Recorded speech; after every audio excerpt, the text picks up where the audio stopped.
আপনারা দেখছেন learn easy YouTube channel. Please subscribe the channel, press the bell icon on all option. সবাইকে learn easy YouTube চ্যানেলে স্বাগত। শুরু করব আজকের ক্লাস।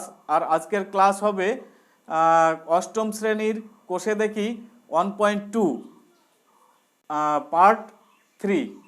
এর আগে অলরেডি দুটো ক্লাস চ্যাপ্টার 1 থেকে হয়েছে। যারা আগের ভিডিও দেখোনি তারা অবশ্যই আমার চ্যানেলের হোম পেজে এসে প্লেলিস্ট চেক করবে, দেখবে ক্লাস 8 ম্যাথ বলে একটা প্লেলিস্ট রয়েছে, তার মধ্যে সব ভিডিও পেয়ে যাবে। ওকে, তাহলে আর দেরি না করে শুরু করব আজকের ক্লাস। তো আজকের ক্লাস হবে এক দাগ থেকে, কোষে দেখি 1.2 এর এক দাগ থেকে। তো কি রয়েছে দেখো, কতকগুলো দেশলাই কাঠি দিয়ে কতকগুলো ডিজাইন বানিয়েছে। তো সেখানে ওই ডিজাইনটা বানাতে দেশলাই কাঠির সংখ্যা কত লাগবে সেটা হিসাব করতে হবে। তো আমি একটু প্রথমে বোর্ডে এঁকে নিচ্ছি। দেখো, এক দাগের একের অঙ্ক তোমরা স্ক্রিনেও দেখতে পাচ্ছ, আর আমি বোর্ডে এঁকে নিয়েছি বোঝানোর সুবিধার জন্যে। তো কি বলেছে, নিচের প্রত্যেকটির এনতম অর্থাৎ এন কি ধনাত্মক পূর্ণ সংখ্যা সজ্জায় প্রয়োজনীয় কাঠির সংখ্যা লিখি। তো এটা লেখার দেখো, এনতম সজ্জা মানে কি, এইদিকে অসীম অবধি রয়েছে। তো এনের মান আমি যা মনে করব, ধরো 10,000 যদি মনে করি, 10,000তম সজ্জায় কতগুলো কাঠি লাগবে সেটা বের করার সাধারণ সংকেতটা এখানে আমাকে লিখতে হবে। তাহলে দেখো, এখানে আমার প্রথম সজ্জায় কটা কাঠি লেগেছে, 6টা। এখানে দেখো 6টা আর 5টা 11টা। এখানে দেখো 11 আর 5 11 আর 5 16টা। তো এইভাবে তাহলে এনতম সজ্জায় কত লাগবে। তো এর জন্য সাধারণ সংকেত আমি লিখে দিচ্ছি।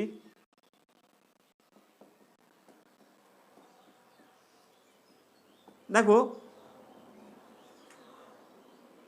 আনকমন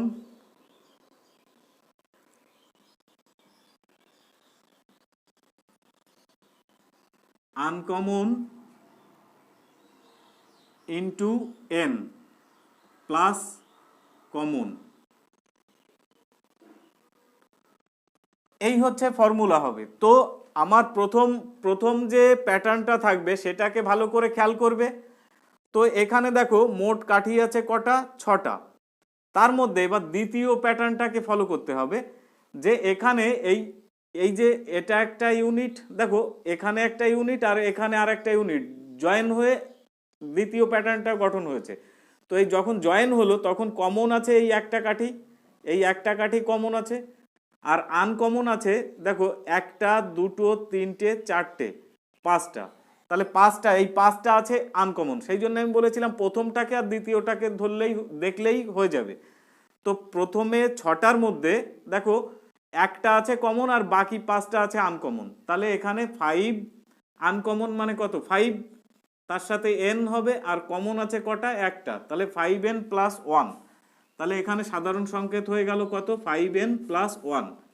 আশা করি বুঝতে পেরেছো। এটা যদি বোঝো, যে কোনো এরকম প্যাটার্ন তোমরা ফটাফট লিখে দিতে পারবে, শুধুমাত্র এই কথাটাকে ভালো করে বোঝো। ওকে, তাহলে এবার আমি 2 দাগের অঙ্কতে যাই। দেখো, এক দাগের 2 দাগের অঙ্ক দেখতে পাচ্ছ। তো এইরকম প্যাটার্ন রয়েছে। তো ফার্স্ট প্যাটার্নে কাঠির সংখ্যা কত আছে দেখো, 1 2 3 4, 4 আর 3 7, 7টা আছে। তাহলে 7টা, তাহলে প্রথমটায় 7টা, 8টা 9টা 10টা 11টা 12টা, তাহলে 12টা আছে। তারপরেরটায় কত আছে দেখো, এই অবধি 12, 13 14 15 16 17, 17টা। তো এইরকম আছে। তাহলে এবার এখানে এনতম সজ্জায় কত হবে, তাহলে সেই একই ব্যাপার। দেখো প্রথমটাকে দেখো আর দ্বিতীয়টাকে দেখো। তো প্রথমটায় ছিল 7টা, 7টার মধ্যে দেখো এইটা আর এইটা, এই দুটো কমন আছে। তাহলে 5টা আছে আনকমন।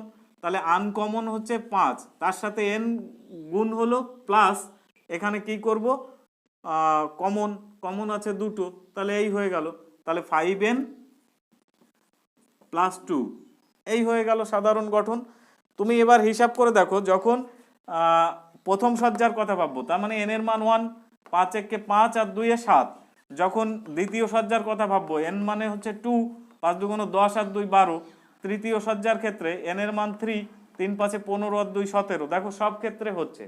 তাহলে এইভাবে যদি 1000তম সজ্জায় কত হবে, তার মানে 5 ইন্টু 1000 মানে 5002, 5000 দুটো কাঠি লাগবে।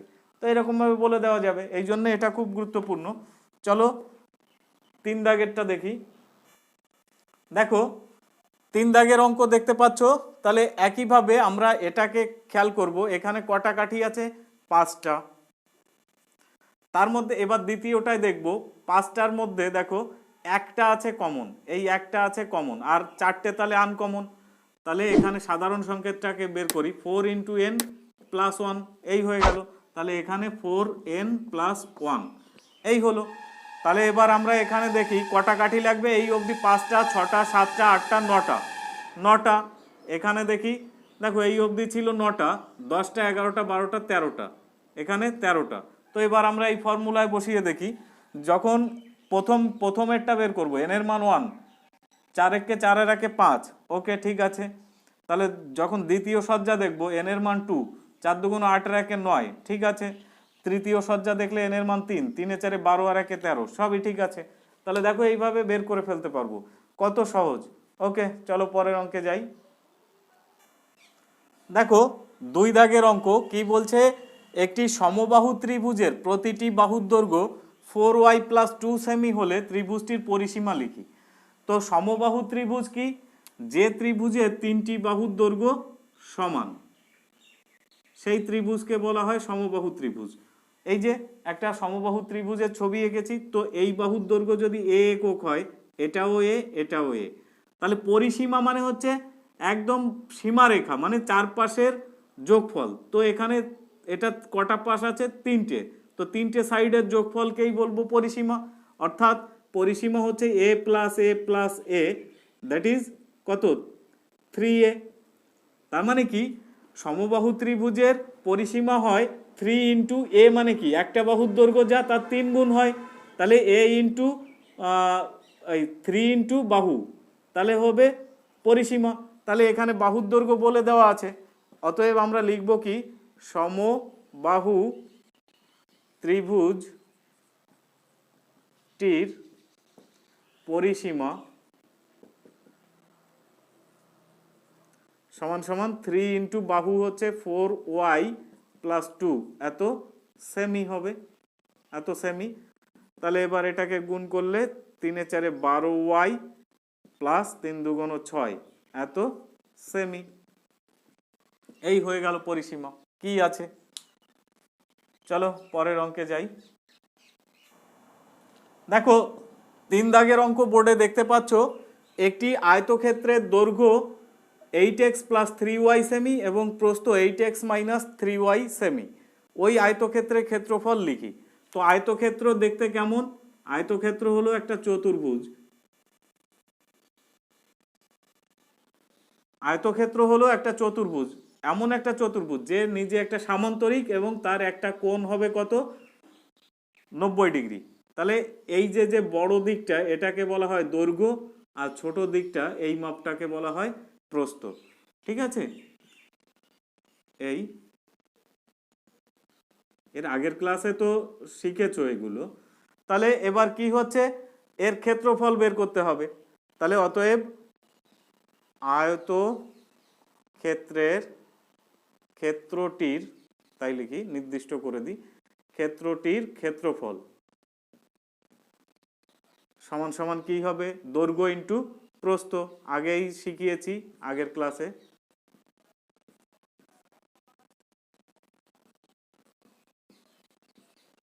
দেখো বীজগণিতে একটা সূত্র রয়েছে, এ স্কোয়ার মাইনাস বি স্কোয়ার সমান সমান হয় এ প্লাস বি ইন্টু এ মাইনাস বি।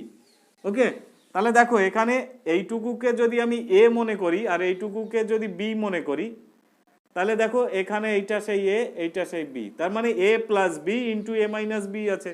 তাহলে একে আমরা লিখতে পারবো কি, এটা এ স্কোয়ার, এ বলতে 8x তার square minus B square, B বলতে 3y তার স্কোয়ার। এত কি হবে, দেখো বর্গ সেমি হবে, ক্ষেত্রফল সবসময় বর্গ এককে হয়, যেহেতু সেমিতে মাপ দেওয়া ছিল তাহলে বর্গ সেমি। ওকে, তাহলে এখানে 8-এর স্কোয়ার মানে 64 এক্স স্কোয়ার, আর এখানে 3-এর স্কোয়ার 9 ওয়াই স্কোয়ার, তাহলে এত বর্গ সেমি। এই হয়ে গেল। কি আছে, চলো পরের অঙ্কে যাই। দেখো 4 দাগের অঙ্ক বোর্ডে দেখতে পাচ্ছ। তো বর্গক্ষেত্র কেমন হয় দেখতে আমি এখানে একটু দেখিয়ে দিচ্ছি। বর্গক্ষেত্র হলো এমন একটা আয়তক্ষেত্র যার 4টে বাহুর দৈর্ঘ্য সমান। তাহলে এর ক্ষেত্রফল হয় বাহু স্কোয়ার। বাহু স্কোয়ার, এর বাহু যদি এ হয় বাহুর মাপ, তাহলে এর ক্ষেত্রফল হয়ে যাবে এ স্কোয়ার। আর পরিসীমা কত হবে, 4টে এর যোগফল, দ্যাট ইজ 4a। এটা হচ্ছে পরিসীমা। ঠিক আছে, তাহলে এখানে দেখো বাহুর দৈর্ঘ্য বলে দেওয়া রয়েছে।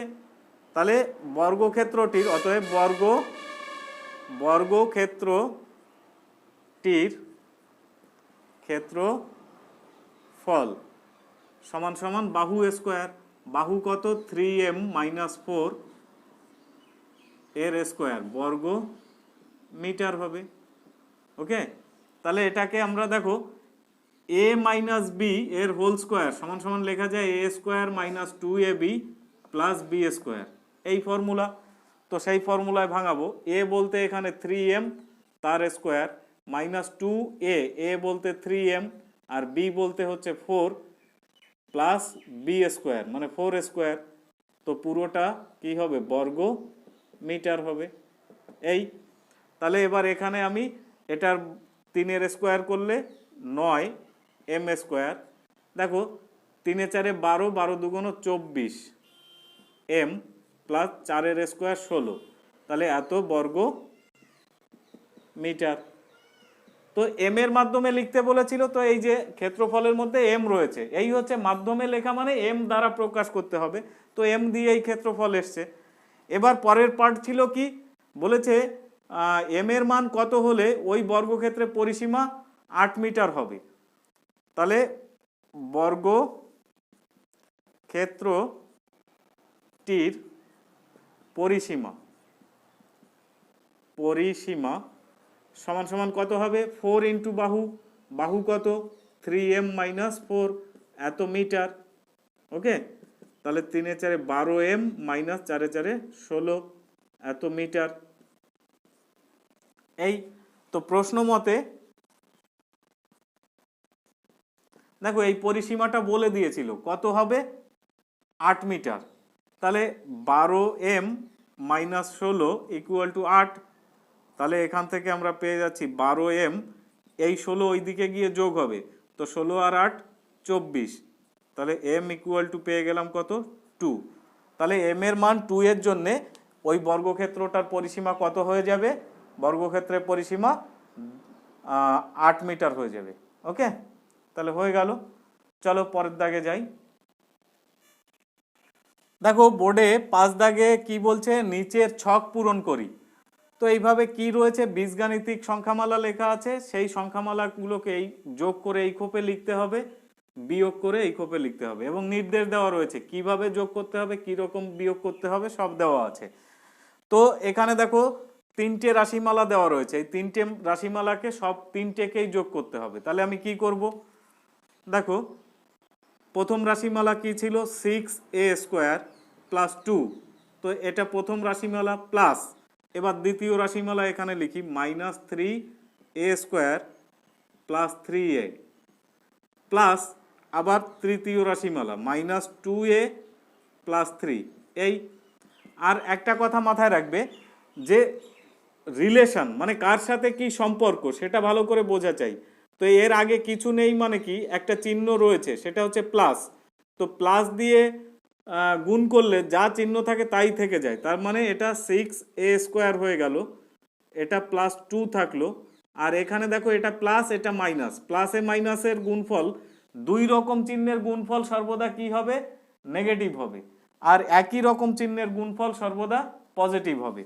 তাহলে এখানে দুই রকম চিহ্ন, একটা প্লাস একটা মাইনাস, তাহলে তার গুণফল মাইনাসই হবে, তাহলে 3a স্কোয়ার।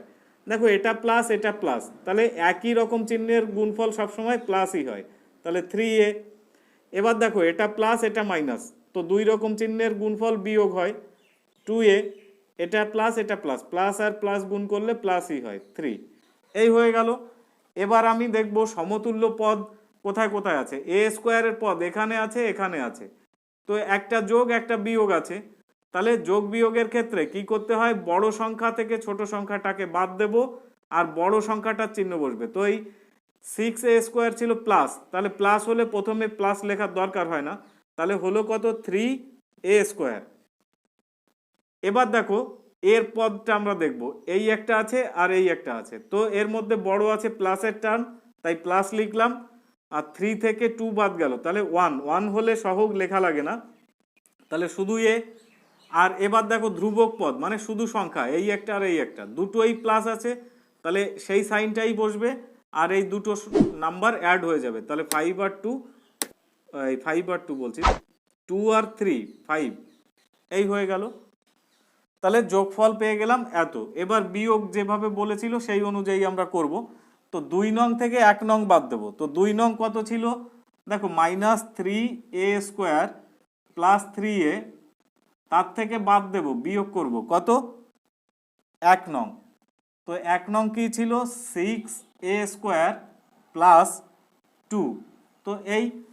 তো এবার দেখো এর সামনে কোনো চিহ্ন নেই মানে প্লাস আছে, প্লাস ইন্টু এই মাইনাস, তো দুই রকম চিহ্ন মানে মাইনাসই হবে, -3a স্কোয়ার। দেখো এর সামনে কিছু নেই মানে ব্র্যাকেটের সামনে কিছু নেই মানে প্লাস আছে, প্লাসে প্লাসে প্লাস 3a। এবার দেখো এটা মাইনাস আর এর সামনে কিছু নেই, 6 এর সামনে কিছু নেই মানে প্লাস আছে, প্লাসে মাইনাসে মাইনাস 6a স্কোয়ার। এখানে দেখো মাইনাস আর এটা প্লাস, প্লাসে মাইনাসে -2, এই হলো। তাহলে এবার দেখো সমতুল্য পদ, এটা আর এটা সমতুল্য পদ, দুটো একই চিহ্ন হলে সেই চিহ্ন বসে যায় আর সংখ্যা দুটো অ্যাড হয়ে যায়, তাহলে 6 আর 3 9, 9টা a স্কোয়ার, এই হলো। তারপরে দেখো এর পদ একটাই আছে, তো সেই একটা থেকে গেল 3a, আর ধ্রুবক পদও একটা আছে, তো সে থেকে যাবে, এই হয়ে গেল। এবার দেখো 3 নং থেকে 1 নং বাদ দেবো, তো 3 নং কি ছিল -2a প্লাস 3, তার থেকে বাদ দেবো কত 1 নং, তো 1 নং কি ছিল 6a স্কোয়ার প্লাস 2, তো এই। তাহলে এখানেও কি হবে, এই ব্র্যাকেট তুলে দিলে দেখো আর একটা সহজ কথা মাথায় রাখবে, সামনে ব্র্যাকেটের সামনে যদি প্লাস সাইন থাকে তাহলে ব্র্যাকেট তুলে দিলে কি হয় না, মানে চিহ্নর পরিবর্তন হয় না, আর যদি ব্র্যাকেটের সামনে মাইনাস সাইন থাকে তাহলে চিহ্ন পাল্টে যায়, এইভাবেও মনে রাখতে পারো। তাহলে এখানে কি হচ্ছে -2a প্লাস 3, কেননা সামনে প্লাস সাইন আছে কিছু নেই মানে প্লাস সাইন, তাহলে যা চিহ্ন ছিল তাই বসে যাবে। এবার দেখো এই ব্র্যাকেট তুলতে গেলে এর সামনে মাইনাস সাইন আছে, তাহলে মাইনাস সাইন হলে চিহ্ন পাল্টে যায়, এর সামনে কোনো চিহ্ন নেই মানে প্লাস ছিল, তো হয়ে যাবে -6a স্কোয়ার। এটা দেখো প্লাস ছিল হয়ে যাবে মাইনাস, এই। তাহলে এবার দেখো প্রথমে বড় বড় ঘাতওয়ালাগুলোকে আগে লিখতে হয়, ঘাত মানে পাওয়ার, তার মানে এর পাওয়ার 2 আছে সব থেকে বেশি, তাহলে -6a স্কোয়ার, তারপরে এর পাওয়ার 1 আছে, তার মানে এটা একটাই আছে -2a, আর এই ধ্রুবক পদ আছে দুটো, দুই রকম চিহ্নযুক্ত, তাহলে বড়টার চিহ্ন বসবে, বড়টা প্লাস আছে, আর বড় সংখ্যা থেকে ছোট সংখ্যা বাদ দিলে 1, এই হয়ে গেল। কি আছে এতে, তো এইভাবে হয়ে গেল। তো পরেরটা দেখি। আর এখানে দেখো এ দাগেরটা আমি করে দিইনি, তার কারণ এটা বইয়ে করে দেওয়া আছে, যার জন্য আমি আর দেখালাম না, ওটা দেখবে বইয়ে করা রয়েছে। দেখো 5 দাগের সি দাগ আমি লিখে নিয়েছি, তাহলে এখানে 3টে রাশিকে কি করতে হবে, যোগ করতে হবে, তো লিখে ফেলি। 1 নংয়ে কি রয়েছে 9m square -2mn plus n square, তার সাথে যোগ করব, যোগ করলে দেখো চিহ্ন পাল্টায় না, অতএব যা চিহ্ন আছে তাই বসিয়ে গেলেই হয়ে যাবে। আরও শর্ট করে দিচ্ছি, m square plus n square, তাহলে plus m square -3mn -2n square, এই হলো। তাহলে এখানে সমান সমান দিয়ে লিখি, দেখো m স্কোয়ারের পদ এখানে একটা আছে এখানে একটা আর নেই, এখানে একটা, 3টে আছে, 3টে আছে, তাহলে 3টে দেখো 3টেই প্লাস সাইন রয়েছে, তার মানে অ্যাড হয়ে যাবে, 9টা আর একটা 10টা আর একটা 11টা m স্কোয়ার, 11m স্কোয়ার হলো। এবার দেখো এম এন এর পদ এখানে একটা আছে এখানে একটা আছে, দুটোই মাইনাস চিহ্ন, তাহলে নাম্বার দুটো অ্যাড হয়ে যাবে, 2 আর 3 5 হলো, 5টা এম এন এই হলো। আর এন স্কোয়ারের পদ আছে একটা দুটো, তো এই এন স্কোয়ার আর এই এন স্কোয়ার প্লাস আছে, তার মানে একটা এন স্কোয়ার মানে প্লাস দুটো এন স্কোয়ার, আর তার থেকে দুটো এন স্কোয়ার বাদ যাবে, তার মানে কিছুই থাকবে না, এন স্কোয়ারের টার্ম থাকবে না, তাহলে এই হয়ে গেল যোগ। এবার 1 নং থেকে 2 নং বিয়োগ করতে হবে। তো 1 নং আমার ছিল কত, M square minus 2mn plus N square, তো এর থেকে বিয়োগ করব, বিয়োগ চিহ্ন দিলাম, আর এখানে 2 নং M square minus plus N square, এই ছিল 2 নং। তাহলে দেখো এই ব্র্যাকেটের সামনে প্লাস সাইন আছে, মানে যা ছিল তাই হবে ব্র্যাকেট তুললে, M square minus 2mn plus N square, আর এর সামনে এই ব্র্যাকেটের সামনে মাইনাস সাইন আছে, মানে চিহ্ন পাল্টে যাবে, তাহলে এই এম স্কোয়ার প্লাস ছিল হয়ে গেল মাইনাস, এন স্কোয়ারও প্লাস ছিল হয়ে গেল মাইনাস। তাহলে কত হলো দেখো, এখানে 9টা এম স্কোয়ার ছিল, তার থেকে একটা এম স্কোয়ার বাদ গেল, তাহলে 8টা এম স্কোয়ার থাকবে, এম এন এর পদ ওই একটাই আছে, তাহলে এখানে 2mn থেকে যাবে মাইনাস 2mn, আর এন স্কোয়ারের পদ একটা একটাতে কেটে গেল, একটা প্লাস আছে একটা মাইনাস আছে, তাহলে এই হয়ে গেল। এবার বলেছে 2 নং থেকে 3 নং বিয়োগ করতে হবে, তো 2 নং ছিল কত, M square plus N square, তো এটা 2 নং, তার থেকে বাদ দেব 3 নং, তো 3 নং এ কি ছিল, M square minus 3mn minus 2n square, এই ছিল। তাহলে এখান থেকে আমরা আগে ব্র্যাকেট তুলে দিই, এটার সামনে কোনো সাইন নেই মানে প্লাস আছে, তো চিহ্ন তুলতে গেলে চিহ্ন যা ছিল তাই থাকবে। তাহলে এখানে দেখো মাইনাস আছে এই ব্র্যাকেটের সামনে, চিহ্ন এই ব্র্যাকেট তুলতে গেলে চিহ্ন পাল্টে যাবে, তো এম স্কোয়ার মাইনাস হয়ে গেল, এটা মাইনাস ছিল প্লাস হয়ে গেল 3mn, আর এটা মাইনাস ছিল তো এটা প্লাস 2n স্কোয়ার হয়ে গেল। তাহলে ওভারঅল কত হচ্ছে, এম স্কোয়ারের পদ এটা আর এটা দেখো একটা প্লাস একটা মাইনাস কেটে গেল, তাহলে এখানে আমি দেখতে পাচ্ছি mn এর পদ একটাই আছে 3mn, আর এন স্কোয়ার এটাও প্লাস এটাও প্লাস, তাহলে অ্যাড হয়ে যাবে, তাহলে একটা আর দুটো মিলে হয়ে গেল 3টে এন স্কোয়ার, এই কমপ্লিট। তাহলে হয়ে গেল। তাহলে আজকের ক্লাসটি এই পর্যন্ত। যদি ক্লাসটি ভালো লাগে তাহলে অবশ্যই ভিডিওতে লাইক দেবে, বন্ধুদের সঙ্গে শেয়ার করবে, আর কমেন্ট করবে, কোনো সুবিধা অসুবিধা থাকলে কমেন্ট করবে কমেন্ট সেকশানে, আর আমার চ্যানেলটিকে সাবস্ক্রাইব করবে, বেল বাটন প্রেস করে অল অপশান অন করে দেবে, যাতে এইরকম ভিডিওর নোটিফিকেশান পৌঁছে যায় তোমার কাছে সবার আগে। ওকে, ভালো থেকো, সুস্থ থেকো, দেখা হবে পরবর্তী ক্লাসে।